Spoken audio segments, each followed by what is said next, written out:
Welcome to the Small Business Made Simple podcast, brought to you by socialmediaandmarketing.com.au. Being in business is never easy, but it can be simple, or at least simpler. Join me, your host Jen Donovan, every week where we focus on marketing, social media, and working towards simplifying your business. You with me? Let's do this. Gonna dream it big, 'cause someone out there listening. Everyone's got a voice to give, and it's time I heard you whistling, 'cause there's no point at all, in dreaming small. Why, hey there, my fabulous listener. Welcome to episode 194 of the Small Business Made Simple podcast. Today, we are talking about how to create a lead magnet that converts, and of course, what a lead magnet is and why you should have one on inside your business. Thank you, as always, for lending me your ears today. I know you have lots of choices out there, and I really do appreciate you making the Small Business Made Simple podcast one of those ones you check in with. If you are enjoying this podcast, though, I would love it if you would take a screenshot of you listening to it and tag me in your social media, because I would like to connect with you and learn a little bit more about you and your business. And that is one way that I can do it. Of course, if you have an extra 3 minutes in your life, I would love a rating and a review if you can do that wherever you are listening to this podcast. Don't forget, all the show notes for this particular podcast can be found at all the W's, social media and marketing.com.au/194. Before I get started in today's episode, though, how did you go with last week's episode? Did you manage to listen to my chat with Tracy from TM Solicitors about the 3 legal documents every small business owner should have? No?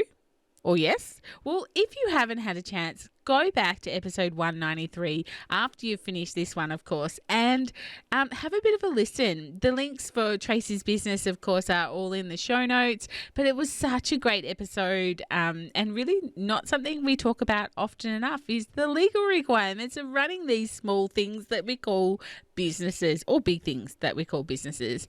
But as I mentioned earlier, today we are talking about lead magnets. More specifically, how to create a lead magnet that converts. Firstly, though, you might be asking, what is a lead magnet? Well, a lead magnet is what marketers, aka you, because remember, if you're in business, then you are in the business of marketing. It's what marketers use to create a compelling reason for your prospects to connect with you, or connect with your brand, or connect with your business, so that you can deliver some free value to them.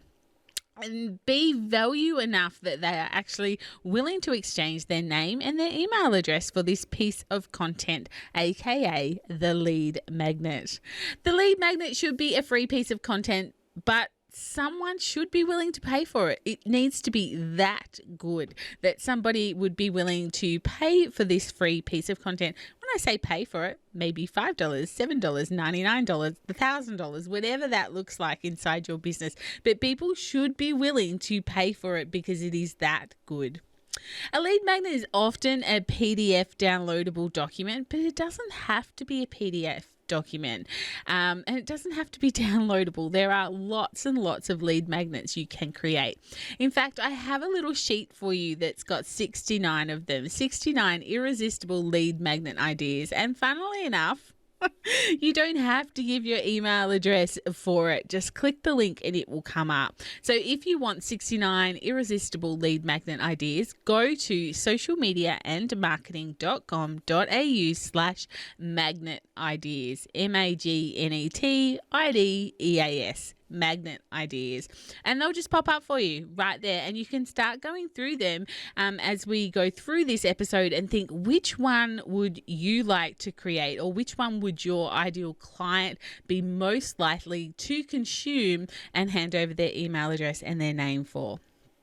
So let's get into the steps for creating one for your business.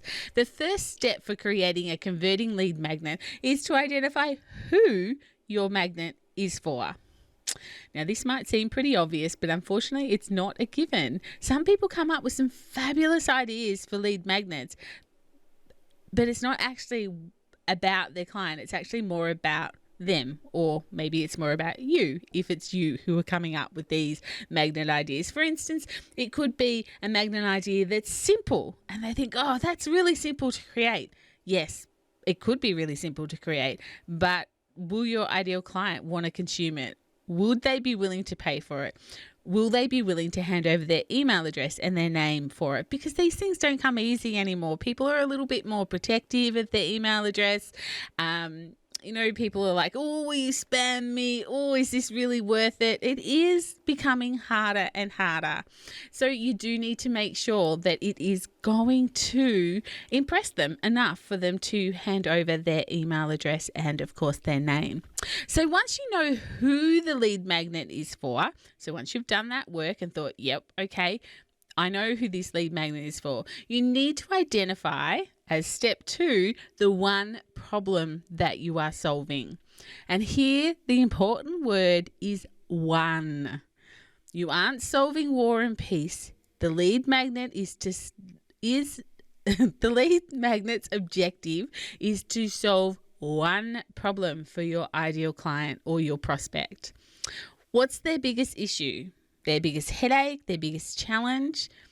What are they looking for that you can solve with your expertise? Remember, before your prospect wants to purchase a solution, so purchase from you, they want to know that you understand their problem. And a lead magnet is a really good way of ensuring them that you understand their problem, that you are willing to solve their problem. So make a list. What's your ideal client's biggest problem? What's their number one problem or concern or roadblock that you can solve? So once you have that, so now you have the who it's for, and now you have the problem that you're solving. Step 3 is giving your lead magnet an actual name. And it has to be a compelling title. If your title isn't attracting to your who, then you can have the best lead magnet in the world, but no one will notice, or the right person won't notice. Pretty sad, I know, but we've got to make sure that the title is compelling enough for the person we are trying to attract to at least take notice of it and hopefully click and sign up. You might need to brainstorm this a little bit, but here's some examples to get your brain into gear. 7 deadly sins of marketing and how to avoid them. 3 incredibly simple ways to make more money. The ultimate guide to smart property investment. The number 1 secret of highly productive people. 52 can't fail strategies for finding love. 108 social media content creation ideas. How to increase your subscription by 273%. You'll see a pattern there, right? The lead magnet's name gives an outcome to the reader. It's part of the attraction. They can see the outcome in the title. 108 social media content creation ideas. You know the outcome is that you will get 108 social media content creation ideas, which I must say is actually my own lead magnet. And that is solving one of the biggest problems that my clients have: what to post on social media. Solution: free lead magnet with 108 content creation ideas listed. The ultimate guide to smart property investment. You, the subscriber, is downloading it knowing that this is the only guide you will need for property investment. It's the ultimate guide. You can see where I'm going here. So my biggest hint is, with this, do not overpromise and underdeliver. This piece of content might be free, but you can't look at it as a free piece of content. You just can't slap something up there and call it a lead magnet, because if you are overpromising and underdelivering, that is going to affect your brand. Doesn't matter that it's a free piece of content. People are going to form an opinion about you and your brand with the content that you supply them. And if you are overpromising and underdelivering, that is not going to end well for you. Over-delivering is actually where we want to be, of course. A freebie piece of content that makes them think, whoa, geez, Louise, if I got this for free, imagine what I would get if I paid for X, whatever it is to work with you, whatever it is to buy from you. A lead magnet is setting yourself up as the expert in a field. A lead magnet should be leading somewhere, both for you and for them. And a lead magnet like I said before, should be something people are willing to pay for, but they don't have to. So step 5, of course, is choosing your format for the lead magnet. Remember, I gave you 69 of them before, or at least a link with 69 of them on it. So again, that lead magnet is, that URL for that is socialmediaandmarketing.com.au/magnet ideas.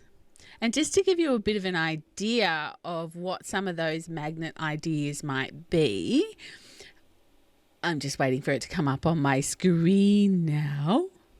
It could be checklists, cheat sheets, templates, swipe files, calendars, recipe books, tutorials, ebooks, guides, reports, an infographic, event tickets, mind maps, a vault or a library. It could be a quiz or a survey or a giveaway or a quote or a desktop wallpaper. It could be a challenge or a membership site or a Facebook group. It could be a free trial, a coupon, a waiting list, an early bird discount, etc., etc., etc. There are 69 of them in there. If you're not sure what that link is, just go to the show notes at socialmediaandmarketing.com.au/194. All right. Okay. So now we've kind of talked about the lead magnets, and we've talked about choosing your format. And again, you want to choose a format that your ideal client is most likely to engage with. It's not about you, it's about them. So think about that when you're choosing your format. And of course, step 6 and step 7. Step 6 is creating the lead magnet, actually creating it. And step 7 is putting it out to the world and marketing it to your audience that you want to download it. So there's a bit too many bibs and bobs and shortcuts and angles here to talk through steps 6 and 7 on a podcast. But I'd be really happy to help you. I guess some of my best lead magnets that I have created, I've gone to a platform such as creativemarket.com and bought templates, or you can go to Canva and use their free templates, or if you have a subscription, you can use one of their subscription only templates. So you don't need to reinvent the wheel here if you are looking for templates as such. But you might even have a piece of content now that you can repurpose into a lead magnet. Remembering repurposing is my thing. I think I'm the repurposed queen. But anyway, if you do want some help to figure out this because you haven't got a lead magnet, or it's about time that you put a lead magnet into your business or updated a lead magnet and got a new one, I have an offer for you for an hour strategy call to build your lead magnet, answer any questions you might have, help you with the tech, and also set out a marketing plan for you.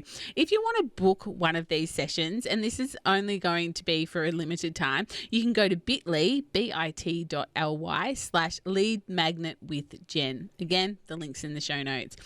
It's only $99 for the hour, and my hourly rate is more than double that normally. So this is just a deal for my amazing listener like you.